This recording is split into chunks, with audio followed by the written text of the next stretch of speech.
This is a brief video to show you how to install the PWA mobile app on an Android device.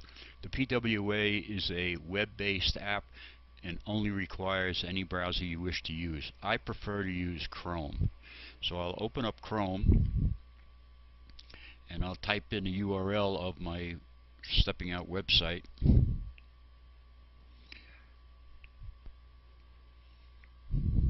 The system knows this is coming from a phone and it will automatically redirect it to the app as opposed to the desktop website.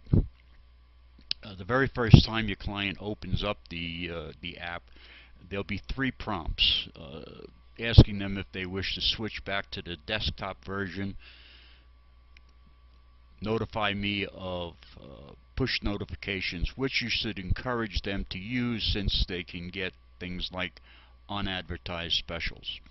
The third prompt is to add it to the home screen, add an icon to the home screen, which could be done at any time in the future, but it's convenient to do it now.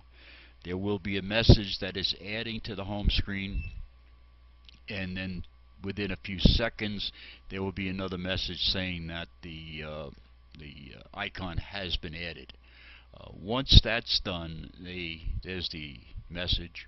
Once that's done, they can close everything, scroll through the home screen, and there will be an icon created. In the future, as soon as they open up that icon, there'll be a brief loading page. They will not be prompted again to receive push notifications or put on home page. They'll just go directly into the app.